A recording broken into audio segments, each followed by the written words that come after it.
Are we actually going to speak about the unspeakable in office hours? Well, not really. Today is the politics of technology, but we're not really talking about politics.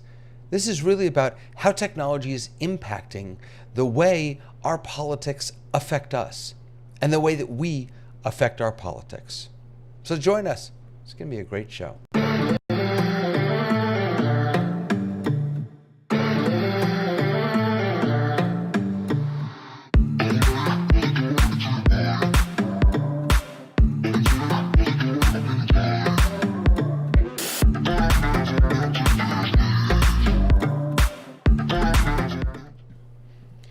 Hey ho, hi ho, hi everybody. I have two streams going to the same URL, and I even know why I have two streams, but I'm not sure how to stop. Oh, there, I can stop it here. Wait, can I stop it? I don't know if I know how to stop it. Huh. I don't know how to stop it. 3 times. I feel like I'm just going in circles. Tamara, save me. I'm supposed to save you? I'm just going in circles. We are in trouble if I'm saving you. How are you, Tamara? I am good. How are you, sir? I'm doing really, really well. Thank you. I'm so glad to have you here. Good to be here. I'm also really glad to have my friend Tony here. Hello, sir. Hello, David. I'm happy to be here as well. Is that a computer sitting in front of you that we see? Is that a fancy schmancy MacBook that I see right behind your microphone? Yes, it is. Nice. You're not supposed to see it though. Oh, I'm sorry. What am I doing? I don't know. I like That's it. okay. Don't change a thing. You look gorgeous. So You're beautiful. Yes. So it's a MacBook. It's actually I have my 4 ATEM mini ports are all connected with a computer. Wow. And so there is a computer in each one. So 2 of them are conversation with Tony mobile computers. Tony is the non-technical. You know, he's the guy who claims he needs help to set things up, and he's got 4 computers running into an ATEM mini. He started as a non-technical. That man has learned so much stuff so fast. So fast. That amazing voice and he left, is the voice he of left us Lois. all in the dust. And I'm Dusty Lois. Lois, how are you? I'm okay. It's going to be hot here, though. 93 today, 103 tomorrow, 100 the next day. Then it comes back to normal. But we have little mini. Come down to Florida, then complain about your heat. Oh, I'm not complaining. Okay. I like it warm. There you go. And look who it is with his pencils and his pens. That is and ruler. That's a fancy collection you got there, Sky. That's a mini microphone. Back when I was a child, this was the computer of the day. And a Just compass. saying. That's right. And a slide ruler. And my dad taught me, because he grew up on the farm in Kansas, if you can't fix it with a pop bottle and baling wire, it cannot be fixed. Do you and remember? now we have duct tape. Gaffer's tape, right? Do you remember those duct rulers? tape, yeah. Those rulers that they would fold multiple times. No, they like. Yes. Oh yeah. Those were the so much best. fun. You know, I have one in my shelf over there. Do you? Because someone in my office has one, and just for nostalgia's sake, and I love just opening it and closing it. It feels so good. Oh, I love it. And it's so precise. I mean, you would think that, it's got to be really sloppy, and no. It gets the job done. But I still don't know why we haven't gone metric. Just saying. You know what? I'm so glad we haven't gone, because I do not know metric. I just don't. You would learn. We would so all easy. learn if we had to. We'd all have to. And we're missing David. What we have this empty. David. I mean, yes. Is Where's not David? feeling great. Oh, So he's. David. we miss you, David. We love you, David. Bye. We love We you, saved Dave saved a space for you. Yep. Right. We will say that space. Space at the table. I should probably take that out, shouldn't I? That's what I was thinking. Exactly what I was Sorry. thinking. That's Aw. Well, we could, it's like the we chair. could It's like do- Elijah's chair at the Passover Seder. what we could do is what we do on the Zoom Test Kitchen is call out to someone out there to come and join us. Andy, are you listening to this? Come join us. We're alone. And we have Why news s- to talk about. Oh, my. Yeah. So this week's news, there's always a lot, but the stuff that jumped out to me was all about Starlink, or at least the thing that jumped out to me, and then someone else put another story about Starlink in. Starlink, for those of you who don't know, is one of Elon Musk's companies, and it is a system that uses satellites to give internet access. And in fact, they currently have a deal with, I think it's T-Mobile right now, where if you're a T-Mobile customer, you have, I don't know if it's paid or not, but you have access to Starlink. So in any case, this is not the greatest story about Starlink, though, because there is a program called BEAD, B-E-A-D, the U.S. Broadband Equity, Access, and Deployment Program. And the idea behind this program is to connect everyone, and we've talked about this before, to connect everyone to high-speed internet, mostly fiber-based internet. There are still dry zones in the country, in America, the richest country in the world, where it is very difficult for people to get quality, reliable internet access. And in a world where more and more the only way to access certain services is online, that is simply inaccessible. So the BEAD program, oh goodness, really? I'm getting a pop-up. It's because I've read this article 3 times already. So the BEAD program, the idea behind it is to give everyone access. Well, apparently that may stop, because back in March, a review of BEAD, the government said it was filled with burdensome regulations. He also pointed out that it has not actually done anything yet. Now, the people who work at BEAD say that that's actually intentional because there's a process they're going through, whatever. I don't really need to debate the project itself. But the answer that they've come up with to replace it is Starlink, which I've never used Starlink. I don't know. I can only speak from what I've heard. What I've heard is that it is not at all as reliable as fiber. It's not at all as reliable as high-speed grounded internet. Not grounded, wired internet. So It's also expensive, and it's controlled by someone who could turn it off in a second. I don't know if you remember what he did in Ukraine. well, that's our second story.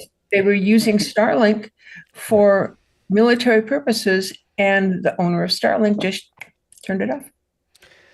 And I Right. think that's what I realize is the difference between a utility that is made for the public, a public utility, versus an individual or a corporate experience. And we saw that historically with the trains. We saw that historically with wood. So this is not a new, event in our people group history. It's just, it's the latest experience. So yeah, we all have choices. Is it a good system?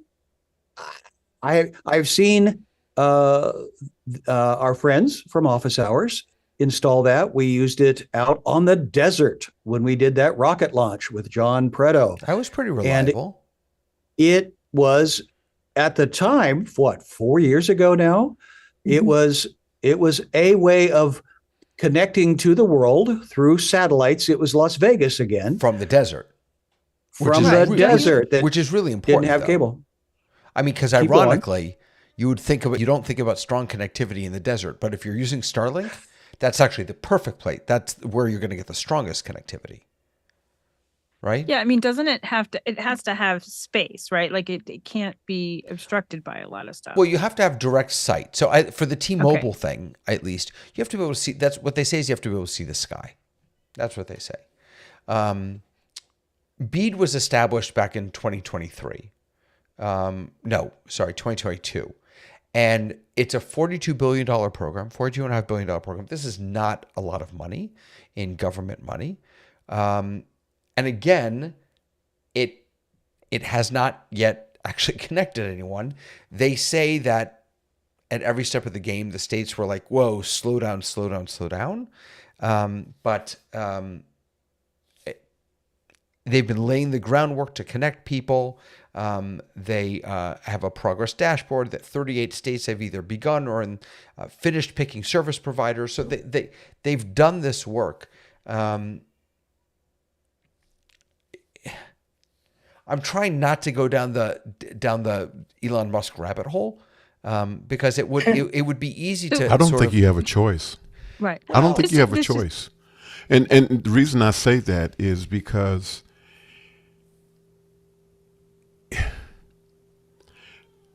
I don't think my sister-in-law would mind me telling this story. She lives in Middle Georgia, and she lives where she lives.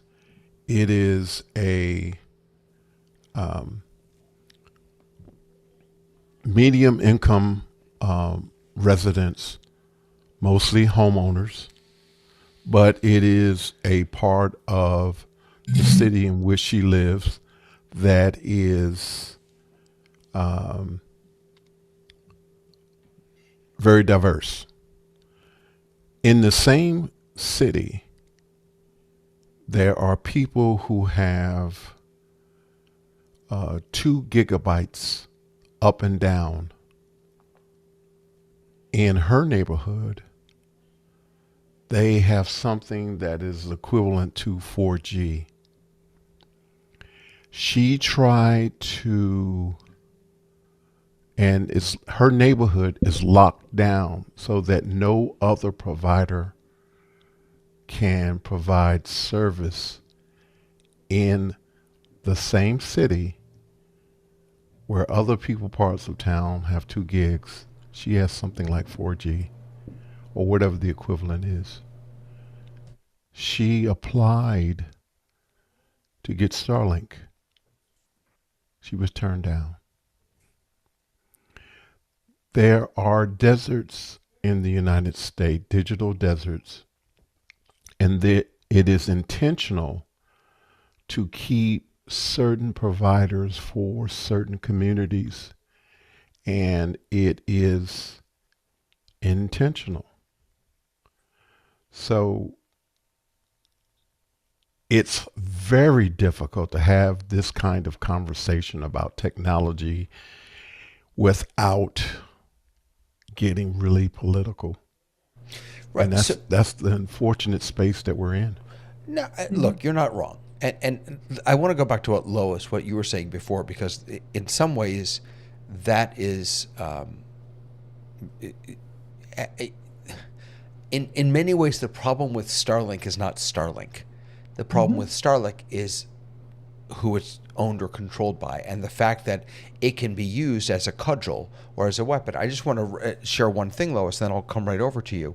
So you mentioned back, at the height of the, it wasn't the height of the war. You could arguably say now the height of the war because of the way Ukraine's being attacked. But just recently, back in March, in February of this year, was this you, Sky, who put this in the show notes? I don't know who. Yeah, that U.S. negotiators were pressing Kyiv for access to Ukraine's critical minerals, and there is a news story. It has not been confirmed by Musk or his team that they were told that Ukraine was told that if they do not reach a deal on critical minerals, that it faced imminent shutoff of the service.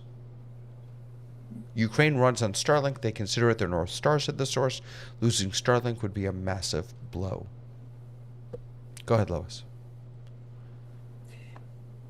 So it used to be that when we had a utility that was administered by the government, I felt much more comfortable with things than a private corporation because you never know if they're going to go out of business or not. But the US government, now that's stable, it's rock solid.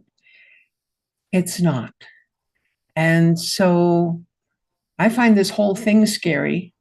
Um, but the Starlink thing, I think, is scarier. Well, I mean, I'm not sure about when you said the government. I mean, the idea behind the BEAD program was, in many ways, to turn internet into a service like telephone that just everyone has access to. That's the whole point. My problem here is not government. In fact, this isn't about government at all. This is about a private company, one person who happens to be politically active, but I'm not sure that I mean, other than it doesn't Who bother is me that he's turning political. off BEAD? Say again. Who is turning off BEAD? I don't know. I don't know if he's actually. I don't know. I don't know. I mean, I think this comes down to, and I'm trying not to get so angry, but these kind of things do make me angry because this is something that everyone should just have. This should be something Yeah. that we make our priority, and that is one of the things. And I feel like this speaks to a bigger problem that we have in government. And this isn't getting political on either side, but it is that we want government to be sexy and that we want things to be like so beautiful and easy to, and we want to put our money behind things that are quick returns and that have like a lot of, beautiful value. This is one of those things where you're talking about like running fiber to people's homes. Like it's not that sexy. It's not that interesting. And the people who are not benefiting are people who we don't want to help. And that is really what it comes down to. And it makes me angry. This is not something we should be sitting around going, should we do this? I don't know. It costs a lot of money. Let's try to outsource it to this. Like, we should do it. We should do it. We should make it happen right away. It shouldn't take 3 years. It should be we do it. Yeah. And I get really angry because when you look at the places that don't have it, we're not talking about people who are in higher upper class areas. We are talking about very specific things, and it makes me so mad. Yeah. Sky, go ahead. It should just happen. Yep. Well, and to Tamara's point, sexy sells. And easy is what we are now accustomed to. We have become complacent and compliant because we have so many free services, which are not free. We are subscribing. This experience here is probably costing me, effectively, it's costing me something. This hardware that I have, the internet section that I have, the Wi-Fi that I'm using. Again, we have falsified what is free. But where I really wanted to go, Tamara, you lit me up. Thank you. But the thought I had in the early days of COVID here at my people group gathering on Sunday mornings was we needed to broadcast live. And fortunately, an engineer came in and said, look, we can give you a right now solution. And this is back to Tony's question, or do you want a right solution? And I think because sexy sells, the right now, the immediacy is what is being is appealing. We don't want to think about the problem. We don't want to work hard to fix it. We want it right now versus the right solution. I'd be fine if we said we're going to do this right now because we have this available while we are doing something more long term.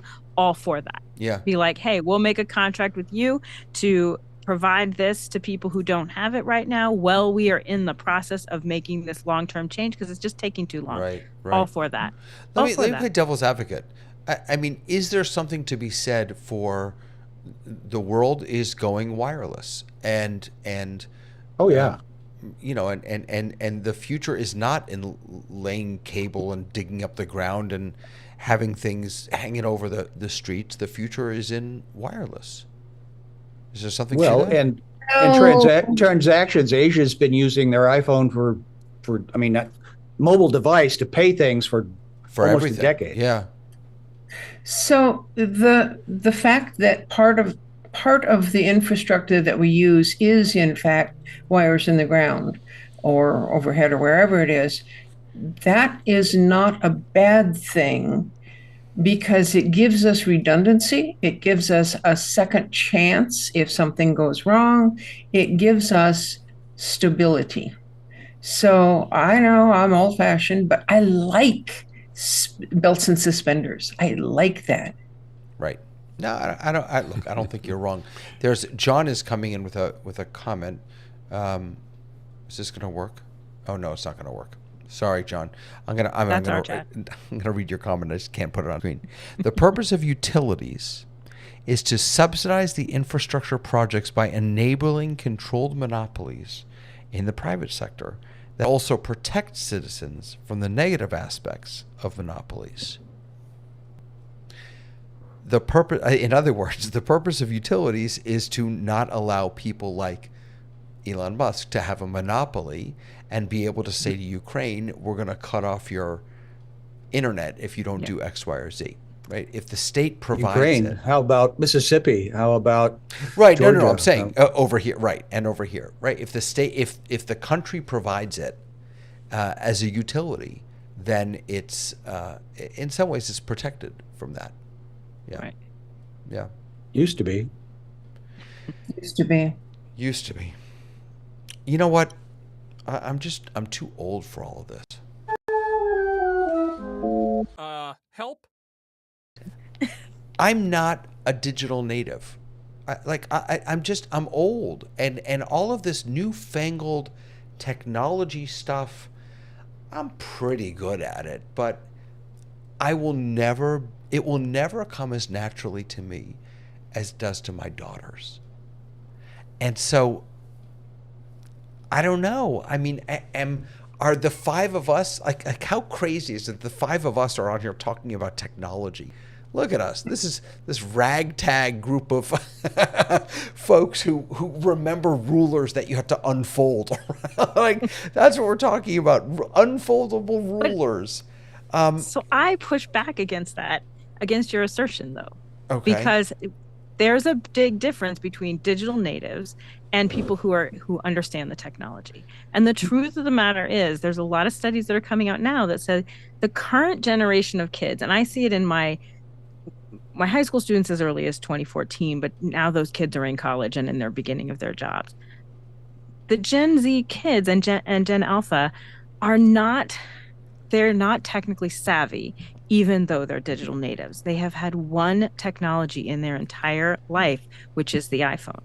And there isn't much different from one version to the next version. So there are things they can do like TikTok and things that are useful to them, but there's very little motivation, interest, or ability to go and do what it takes to learn a new technology, which is to be bad at it. You have to be bad at it so that you can get better. And we're willing to do that. Like all of us are willing to go, you know what? Totally willing to fail to figure out if it works. We're all willing to be bad. And Lois, go ahead. let me throw I it to don't Lois. remember where in my youth, you had reading, writing, and arithmetic. We did not have social emotional, as a component. But now that is one of the R's of the three R's. Yeah, I would argue that's the most important writing thing does we not can begin teach with an kids. R, by the way. Yeah. Yeah, Writing, I agree with that. Yeah, social emotional is Writing actually or the most lefting. important. Lois, go ahead. Okay, so when my mom turned 80, now before then, my brother and I, every time we'd get a new computer, we'd say to the folks, "Hey, do you want a computer? It's perfectly fine. We just got a new one." And they go, "No, no, no." So I think it was Thanksgiving dinner. Sometime we were eating it with my mom, and she said to me, "You know that Clinton, he's got email, and that Gingrich, he's got email. So you get me a computer and you teach me how to do that email." My mom was a firebrand. But so I did. And my mom had been a school teacher. There you go. She is, a very intelligent person. And what I discovered as I was teaching her and then all the other seniors in the area who had left their jobs before computers were normal. And so there was that whole cadre of people who had retired without computer use. And so I started teaching computers. And what I discovered is my grandmother's generation and my mother's, if they weren't teachers and keeping and learning, were mechanical uh, things. You have a fulcrum, you push this in, and that one goes up. I mean, you do this and that happens. It's very, very linear, mechanical, that sort of thing. That's how they learned. And trying to teach them a computer was really, really tough. That's fascinating. Yeah, and then my generation, well, we were the flow chart folks. So we'd be over here and ask this question: if A, you do this; if B, you do that. Then you'd keep going, and eventually you'd be someplace else. You'd ask the same question: if A, you do this, and B, you do that. And so it was conditional. It depended upon where you were, what the answer was. Right and wrong, well, it's situational. Okay. And so that's the style of learning that I grew up with. And then there were the young kids, and they would learn by pushing buttons and eventually something would happen that they liked. Okay, great. Now in my head, it would be, now I'd have to remember which buttons I pushed so I could repeat this series and get to this thing that I wanted. Not for them. They had no assumption that pushing the same buttons in the same order would lead to the same outcome. It was random.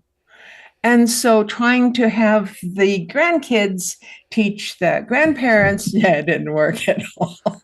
But anyway, so I guess I'm taking a long way around to say that how you learn, it depends upon how you learned to learn when you were young, and whether or not you continued to learn as you got older.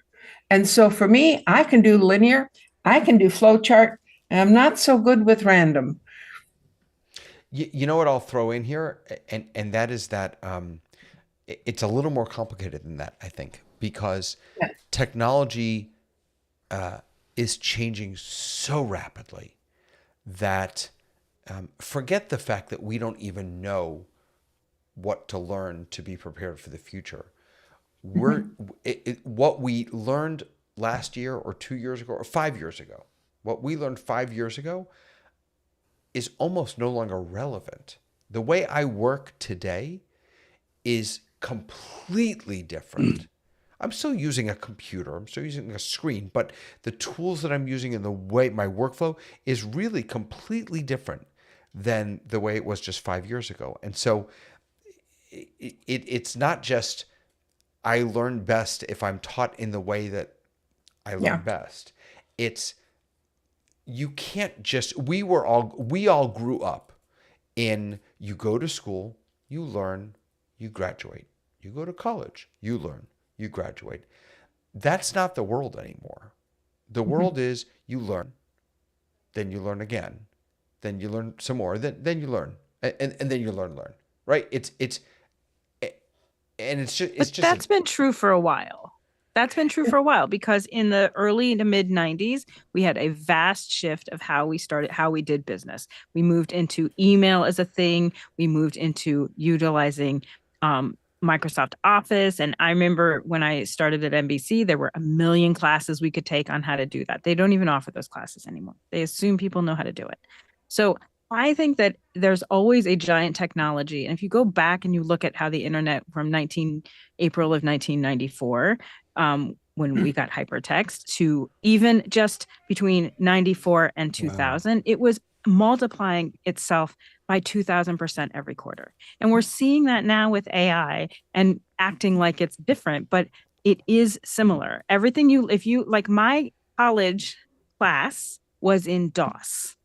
And I was going to work every day at TV Guide and using Windows. And I was like, this is not relevant. And I was failing computers because it was so foreign to me from what I was using in everyday life. Right. So I think that we just have a short memory. A big technology happens every generation, and it vastly shifts how we learn. And the question is, should we keep teaching the same way we've been teaching? Best class. And we are not all the same. We are. No, we're not. Of course not. Technology is huge. There's lots of pieces. I can have an iPhone and I can do these 3 things with it. You can have an iPhone and do those 20 things with it, and they don't overlap. Yeah. And so what we are learning depends a lot on who we are, what our goals are, what we're trying to accomplish, and who we have around us that we can ask to teach us. Like Sky, he would be a good teacher. Sky was Sky, in go the ahead. bit. Well, next week's topic or in the future, I do want to have our mind thinking about time warp in the world of internet and world of AI. Because last week I was fortunate enough to be sitting with Anthropic, the people that are also doing large language models, similar to their competitor, which they came from, which was OpenAI. And the head of the 7, or one of the 7 founders, was on the dais there and said, it's like being in a spaceship. The further you get away from the world, the time differentiation of who is getting older faster. I don't understand that. I need to go look up Neil deGrasse Tyson to explain this to me. But I think that he's at a point where he is recognizing, and he's in charge of a $60 billion company, and he's recognizing this time warp experience. And so I think time is affecting us, of change is happening faster than we are historically used to doing it. I remember when we went from a medium called VHS tapes to mini DV tapes, because all of a sudden we were doing HD and high definition. And at one point there was 2K, then we went to 4K, and there's all kinds of economic reasons that happened. But the change. Did you always rewind your VHS tapes before returning them? Oh, I have the best joke for that one. The best joke for that. My mother-in-law first took the first DVD back to Blockbuster, and she came back home, and she had been so conditioned and trained by the VHS. I said, "Did you rewind the DVD?" She goes,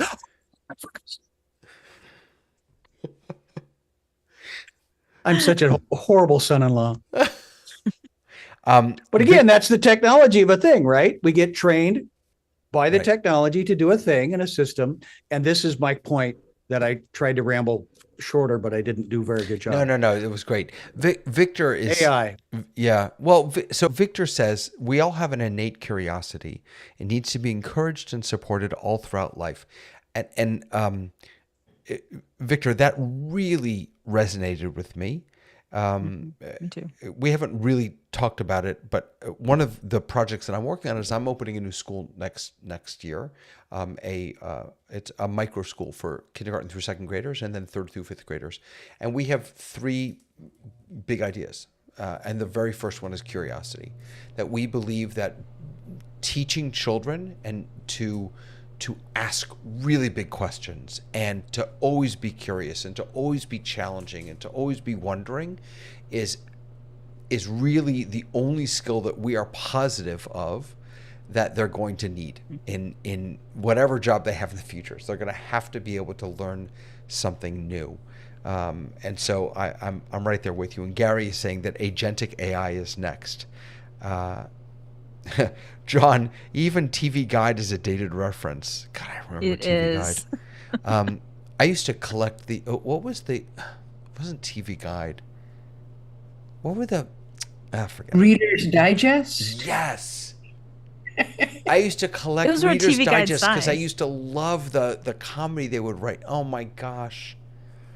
All those Digest. jokes. I think I still have TV guides in my storage.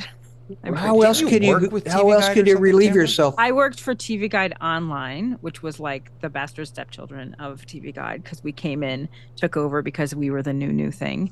But it was an amazing gig for the time that I had it, because I got to go in and, look at old TV guides and the original covers and try to get them ready to go online. And that never happened. Like everything we did never happen. Wow. For a lot of reasons, but it was a pretty cool gig. Amazing. And EPG. I always said I would work for a magazine only if it was something like TV Guide, because I mean, I collected them as a 12-year-old. I loved it. So Yeah. So, David, are you feeling better? I mean, you're still as old as you've been all before, but you've all learned stuff. Thank you for pointing that out. Yes, I'm still. this is a old, guy but who made I an am app. feeling better.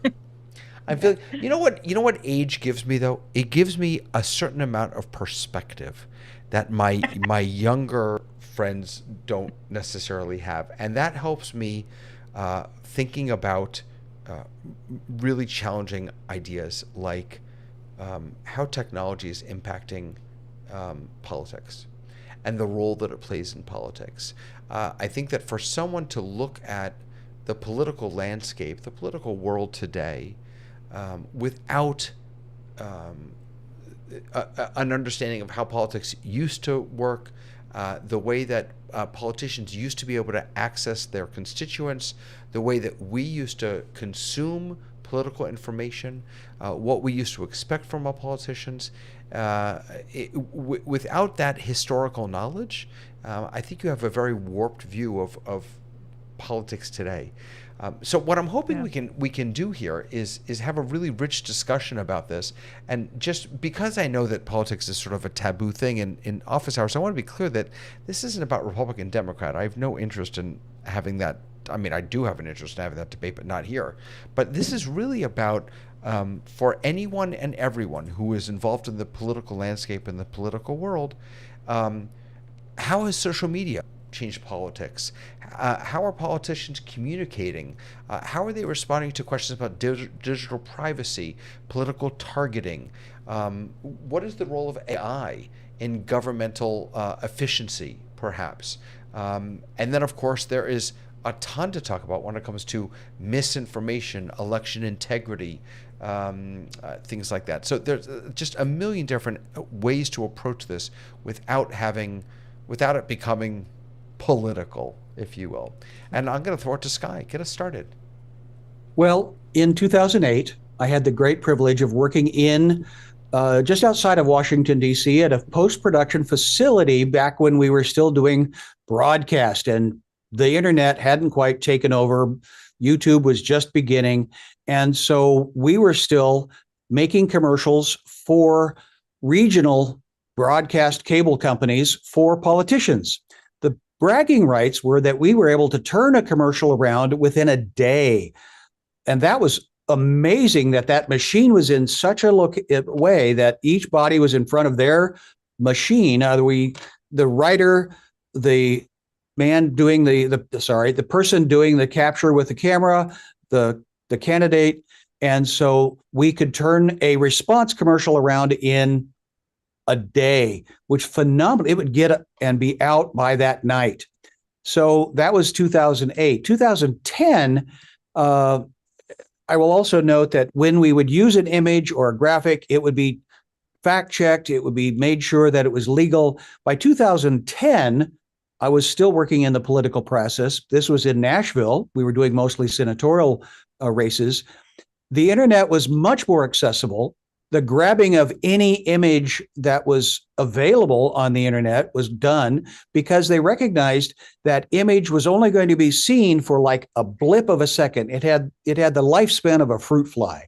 And that it was also so targeted in the broadcast market that they weren't really afraid of being sued for stealing an image. And so they would just grab whatever they wanted and they would throw it up there. And as the editor, I was just handed material. My job was to glue this stuff together for a 30-second spot telling about how bad Bob was versus working for the other side of the building. It was amazing how Bob could help you save your life and your mother.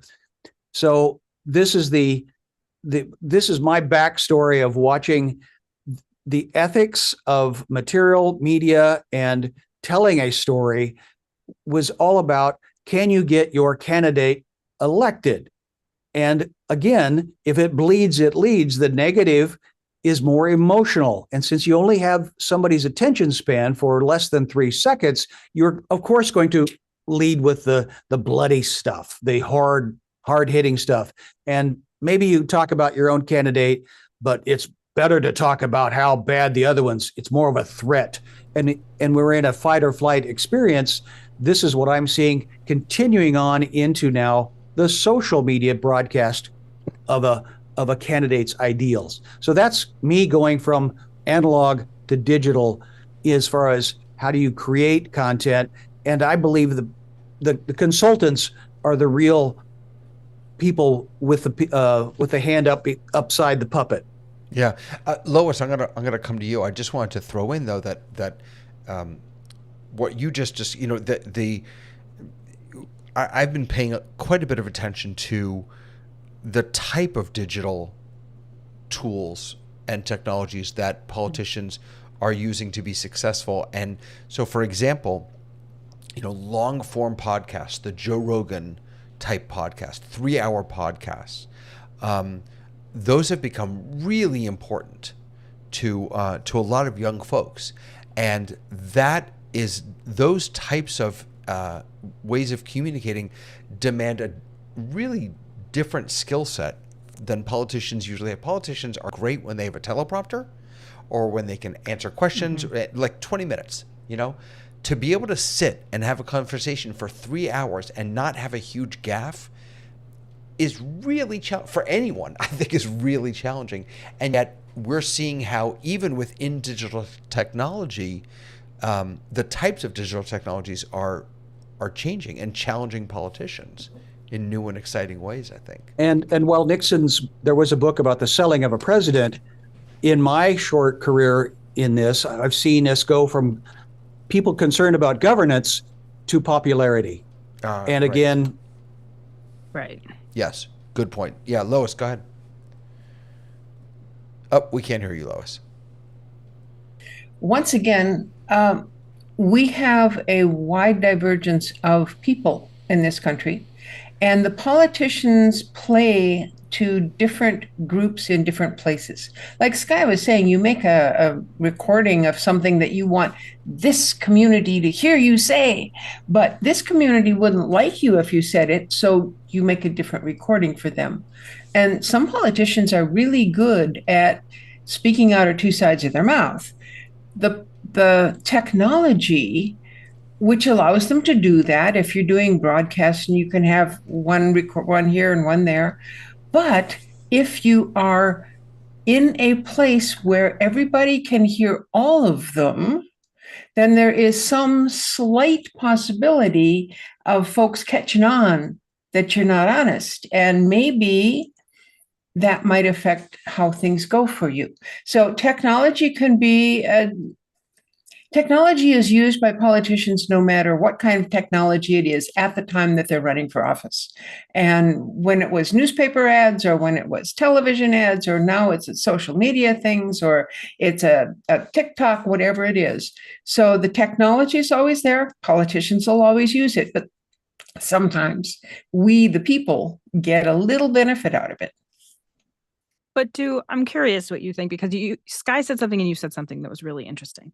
Sky was talking about how the ethics have changed, that morality of what we grab off of the internet because it's there. And now we are at the point where they're starting to do AI driven ads, which means that your 1 day to their 50 seconds is like, completely a different thing. But do you think that slow kind of changing of our own morality has also impacted what we're seeing now, where what you said, Lois, is like people might find out that someone's dishonest. People do find out they're dishonest and they vote anyways. So do you think that has like a long-term, our willingness to kind of stop fact checking and to just pull things because we know that they're not going to be seen. We know it's wrong, but it's okay because they're not going to be seen, is partly what has led us to a point where integrity doesn't matter as much. Well, I think that, excuse me. I think that I'll come back and talk to you after I finish.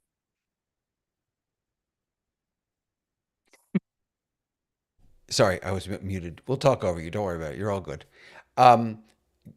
As you were talking, I was thinking about ground news. Do you all know about ground news? So ground news is, I'm not promoting this. I think it's interesting.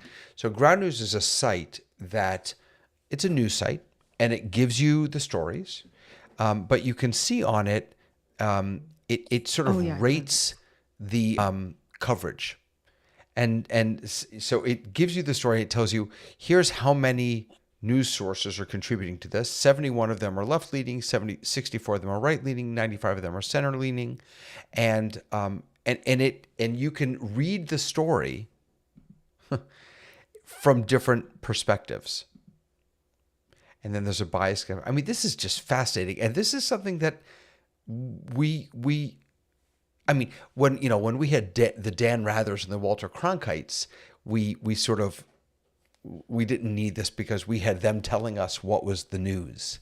Then we ended up, because in many ways, I think because of social media, we ended up all in our corners, and we listened only to that, and we're still there to a certain extent. But now we have technologies that can at the very least, if nothing else, open our eyes to the different perspectives, and I think that's important. Go ahead. I do too, Lois. but you have to teach it then.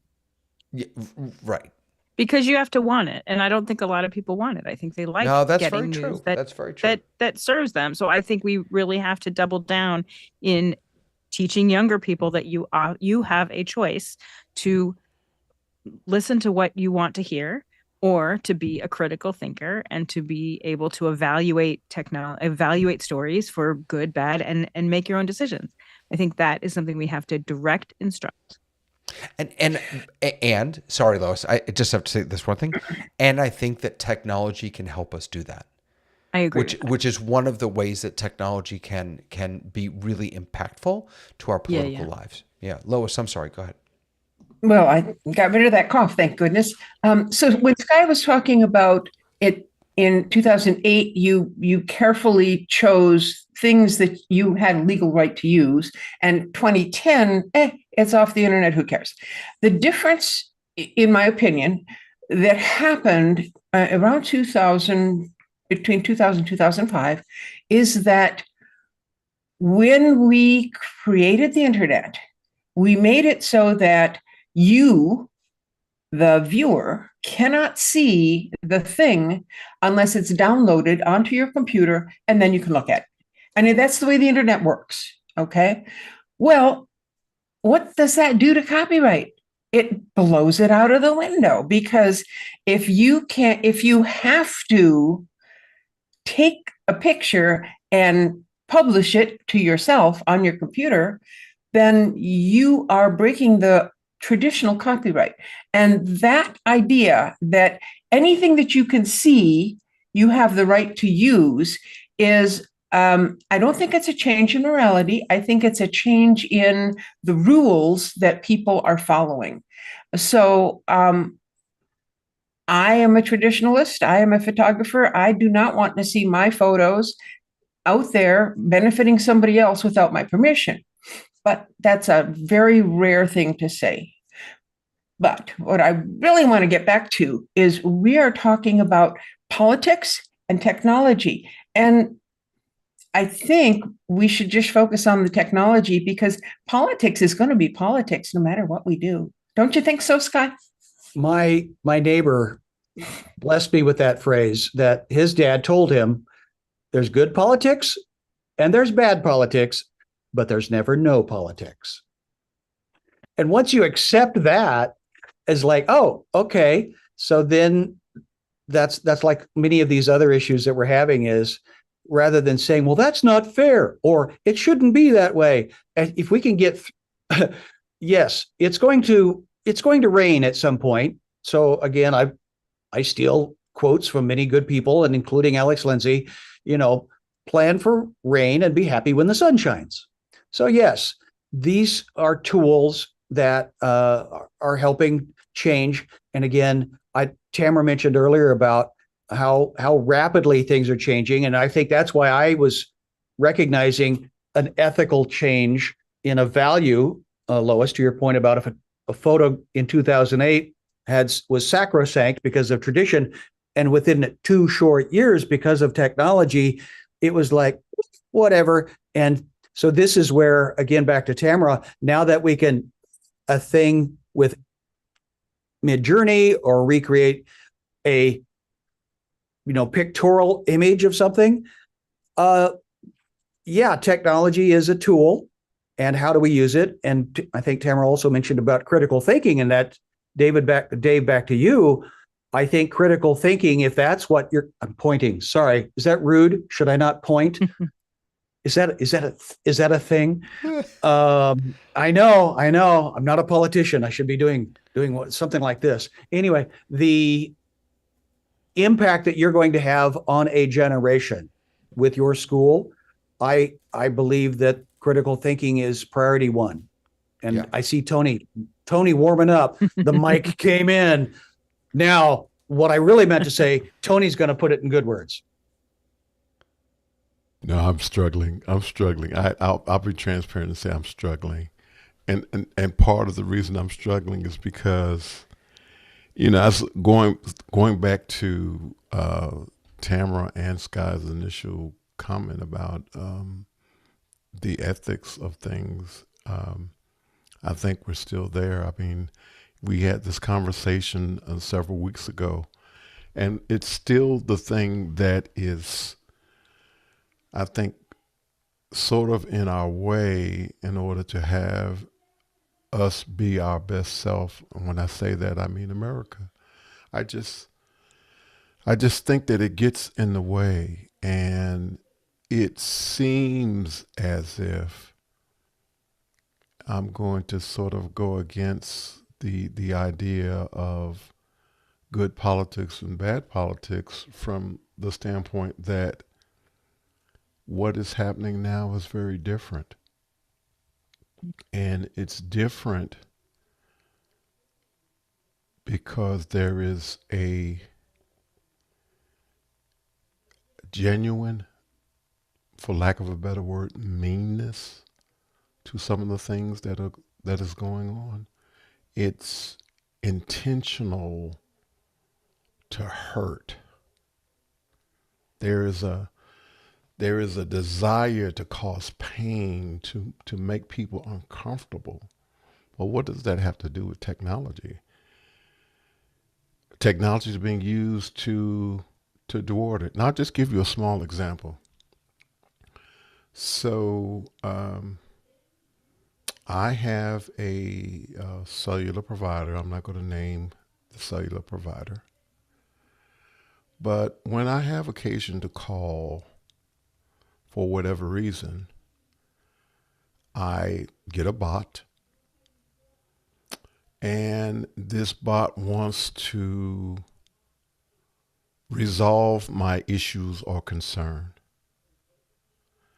But at this point, the bot does not have the capacity to resolve my issue. So it goes on and on and on and on to the point where it, whether intentional or unintentionally, you want to hang up, give up on your concern. And to me, that is intentional, because old people like me, when we want to get something resolved, we want to get it resolved. And if you are a bot and you cannot provide what I need, then please let me be allowed to actually talk with a person who can do that. But I believe that that's intentional. That's a barrier. That allows you to cut down on the workforce for people to respond to whatever your needs are. And so that's just a small example. And so you can use that illustration and go across the board in terms of a whole lot of different avenues and aspects. And we are just in a place where it's okay to be mean. It's okay to be disruptive. It's okay. We talked about, in our earlier conversation tonight, we talked about Ukraine. But Starlink is doing some evil things. Let me rephrase that. Starlink is doing some very disruptive things in other places in the world. And it is, I don't want to use the word stiff arming. Let me just say that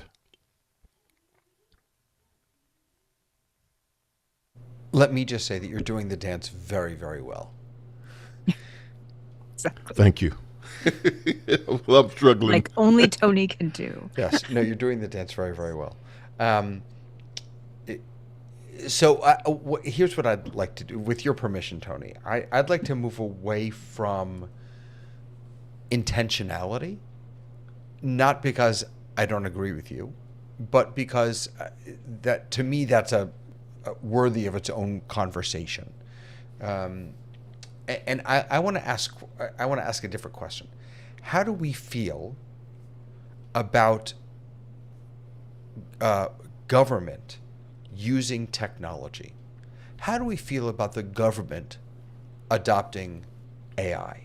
How do we feel about our elected officials communicating with their constituents through TikTok? How do we feel about the government? This is maybe the biggest one. How do we feel about the government making policy about technology? We've traditionally not done a very good job of making policy for technology. I was listening to Diary of a CEO with Simon Sinek was the guest, and he said something that I cannot stop thinking about. I was listening to that. Sorry. Not stop thinking about it. It's fantastic. Wait, I just want people to hear this. It's Diary of a CEO on YouTube, is where I heard it, at least, with Simon Sinek. I had never seen that before. It was such a beautiful conversation. It was an amazing conversation. Yeah. But the thing that I've been thinking about since I first saw it was he said, we didn't make policy regarding the internet. And we said, when the web became a thing, we really have to put guardrails. We really have to put guardrails. And we didn't decide we've ever been. We are like, in an emotional place. And we're looking at the same thing now with AI and saying, should we put guardrails or should we not put guardrails? And so I don't know that we've been the best, certainly in America, of putting guardrails on technology. And I don't know the answer to that. I don't know if that's a right answer or not, but that conversation is amazing. You should all listen to it. But that particular thing really kind of stuck with me because I was like, that's so true. And I remember those conversations where people were like, well, we have to do this. And the response, even when you look at things like Facebook has been forever talking about charging money. And then people push back against that. And they now sell ads and sell your data. So are we better because we didn't have guardrails to begin with? Are we better that we allow certain companies or people to have monopolies in areas and we don't call them monopolies? So I don't know the answer to that, but it definitely got me to thinking about where we are and where we've been regarding those guardrails. Yeah. And policy. Lois, you made a good point in the chat about where our focus has been. That's why, and I'm trying to shift it actually to, I think, where you were going. Do you want to pick that up? So what I was thinking and wrote is that so far in our discussion tonight, we've been talking about getting elected. We've been talking about the way politicians use technology to further themselves and get themselves elected. What we haven't talked about yet, and I'm glad you're switching that, is how is technology changing how people act once they've been elected, when they're in there to run the government. I think that we have a lot of problems because technology makes it so much easier to lie, to manipulate, to put out false information, to make people believe things that aren't true. I just saw an ad on my phone. I have games and I see these phones, And there was an ad on there, and there was Oprah Winfrey touting this new thing to lose weight dramatic. It wasn't her, but it had her face, it had her voice. I could tell it wasn't her. Well, not only from the way she looked, but from what she was promoting. But still, the better that gets at being real, the more trouble I think we as humans in our country are going to become. So go ahead, Sky. I have to step away. It's the top of the hour, and I'm in my people group meeting, and it's just getting exciting. Sorry.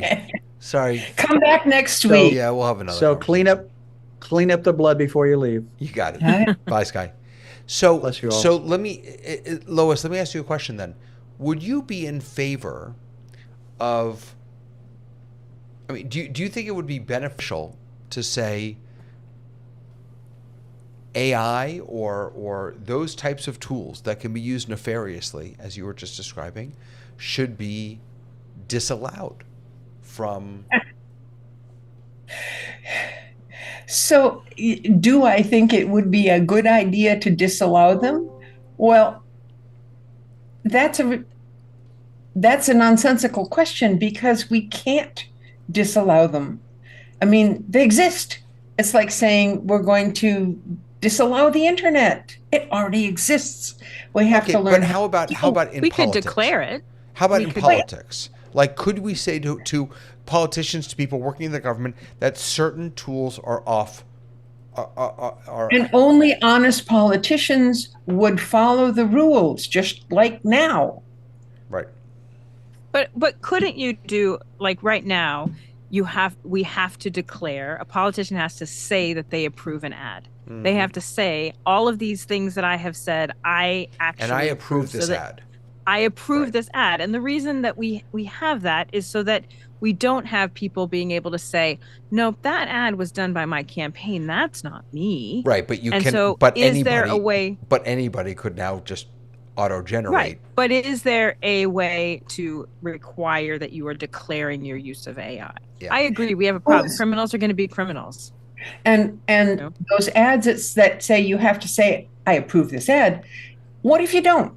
There is no one out there who is giving you any penalty if you don't follow the rules.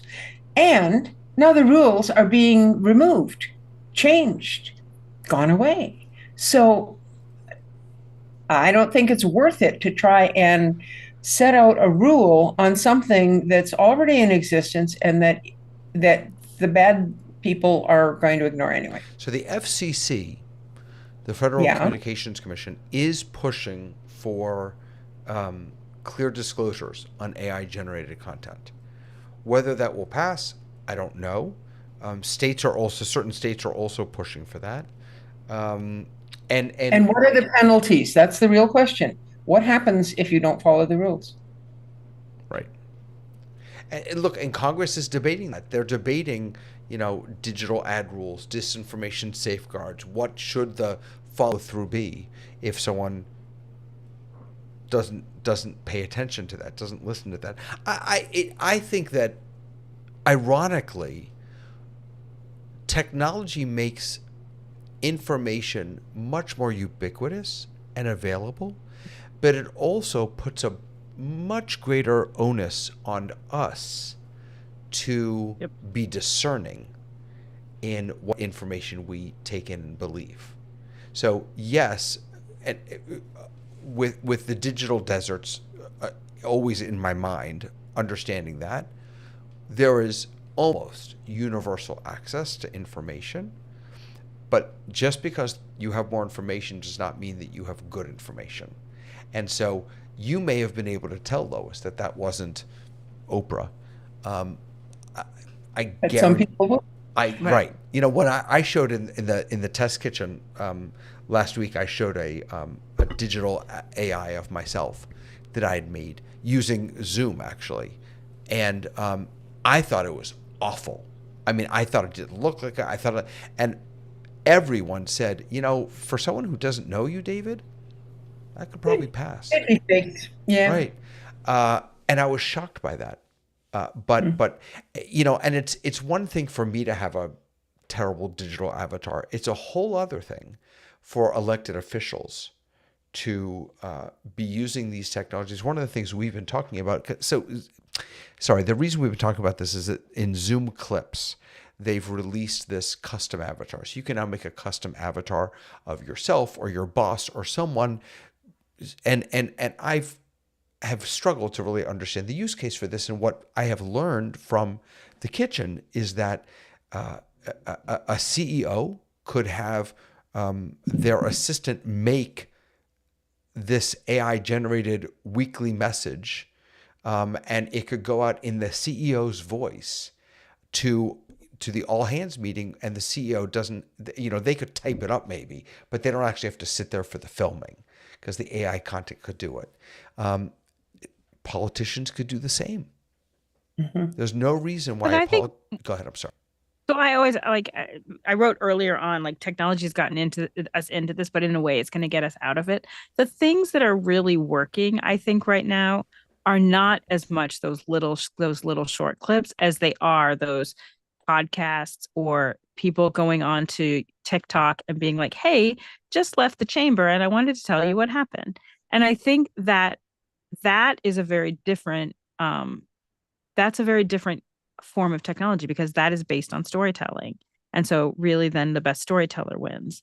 And so that, I think, is a thing that is, in a way, is a little more positive than what we're talking about, which are fake things being generated. It's requiring people to either be super good actors, which they're politicians, so maybe they are, but it's playing on a different set of rules. And that is what younger people are responding to, is they're responding to people being authentic sounding and genuine. And right now, AI does not sound authentic. And so I think that there is a shift happening. I want to come back to the question of, which is related to this, of politicians making laws and about technology. They are there are AI working groups formed in both the Democratic and the Republican Party. There's the European Union even has an AI Act, a Digital Services Act. The privacy laws, the APRA, would let users control their data, opt out of targeted ads. There are the TikTok divestment bill. All of these laws and regulations and restrictions that politicians are making. And I don't want to debate whether they're good or not. The question that I have is, are politicians the right people to be making these laws, given how little they understand technology? The fact, I'll never forget, Tony, then I'll jump over to you. It was it Facebook? Someone once was questioning Mark Zuckerberg, I think. Something like, can you see what I'm doing on my computer? I mean, it's just a fundamental not understanding of how the internet works, or how Facebook works, or whatever the tool. I don't remember what the actual tool was. Should they be the ones making these laws? Tony, go ahead. Yeah, I was thinking as you were talking about this, the issues that Alex often lifts up about professors talking about Zoom not being streaming meetings are not good, and there's low that is not a good thing. But these are people who haven't done it. They are just making assessments based on possibly polls that they're taking, or they are not the persons that are using it in an effective way. And so, I think it would be the same thing with, when we get a chance to watch certain content that is going on in Congress, and we hear certain questions that are asked, and we hear certain responses that are asked, then in certain instances, we know that one of the parties does not know much about the subject that they're talking about. And even when you are appointed to a particular position and you have no idea of how that particular thing works, that is sort of in line with this whole idea of how can people legislate things about technology and they don't know anything about it. It's difficult for them to be able to do that. Right. And Tamara, I love what you wrote in the chat. Right? Should politicians be making the laws? Yes, that's their job. But it's our job to make sure that we are hiring these people, the politicians, who are capable of doing their job. Right. We have to have more conversations around what the job entails now. Right. The job entails that you understand technology fully. And that job has changed. That job has changed. Yeah. So if you do not understand technology fully, you need to learn it so that your constituents know that you can handle the job. But we have to keep making the case for that the job now includes these things. And if you can't do these things, you are not capable of doing the job. Yeah. Lois, go ahead. But the other problem with that, if I could just say that the other problem with that Tony. is that I always give you the last word, so hold on 1 second. Let me get Lois and then come back to you, Tony. No, I want the last word. Tony should go first. Oh, all right, Tony, go first. I'm giving it to Lois today. Here we go. I was just going to say that one of the problems that we also have is that we have politicians that refuse to leave office. Mm-hmm. So because they refuse to leave office, then how do you get the people in office that know enough about the subject to be able to vote or legislate accordingly?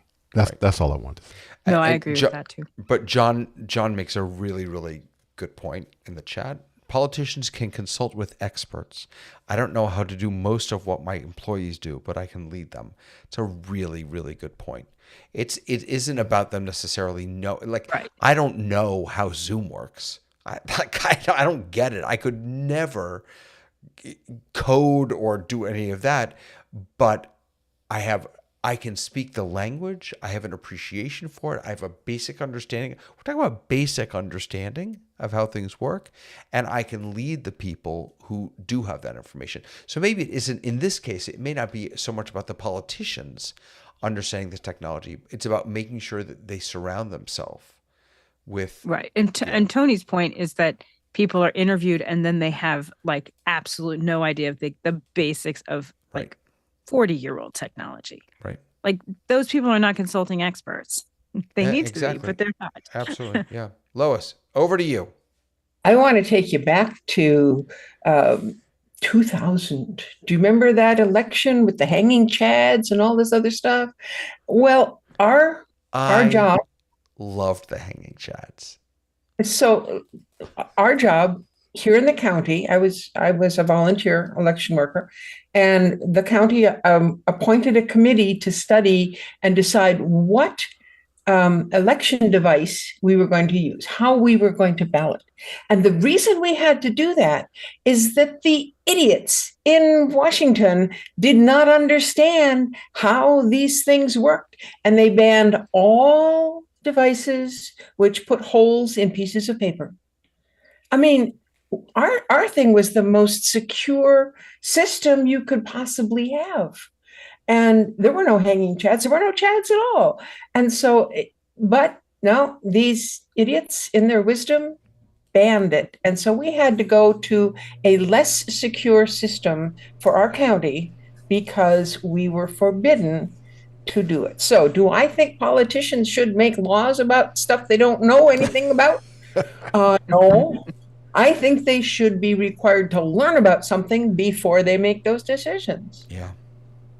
This is a conversation I really First of all, thank you. I'm so glad that we had it, and there's so much more to say about this. We'll definitely come back to it. I'm a politics junkie. I love this stuff, Me too. but I also love being able to talk about it in such a way that it isn't political. We're analyzing the practice of politics and the impact of politics, and that's just, to me, that's very rich, because we don't have to like how political our world is, but it is, and it's vital that that we do our best to wrap our heads around it. So I'm grateful to all of you. I'm grateful to Sky. I'm grateful to John and Victor and Gary and Ron and everyone who's watching in the chat. Please keep coming back. It's so good to have you all here. Thank you for watching. We need a topic for next week. Any of you have any good ideas? I'm putting you on the spot. Lois, you're muted. My God. Sleeping? Sleeping? Technology and sleeping. Technology of sleeping. Ooh. That might. I don't know. put That's everyone what to I sleep. plan to be doing. That might put everyone to sleep. I don't know. All right, we'll work on it. If you have topic ideas, by the way, you could just hop over to the Discord, pop it in our Discord, or just send me an email or something. You can find it all at therundown.show. We'll have something juicy for next week. Thank you, Tony. Thank you, Lois. Thank you, Tamara. Oh, wait, you have something? I did. Go ahead. Yeah, I have something. I think you should reach out to Ken Jordan. He already and did. have him come on. He reached out to me. He reached out to me, and I would love. Yes, I definitely want to have him on. Yeah. I was talking about not AI, but his work in the media in the UK. Oh, okay. He can talk about how articles and things are directed in a particular way in order for a particular outcome. Interesting. Interesting. Yes, Ken reached out to me. I was thrilled to hear from him, and I'd love to have him on. Love to have anyone on. Anyone wants to come on, just let me know. We'd love to have you. Thank you, Tamara. Thank you, Lois. Thank you, Tony. I appreciate you all. We will see you next week on The Rundown. Bye, everyone.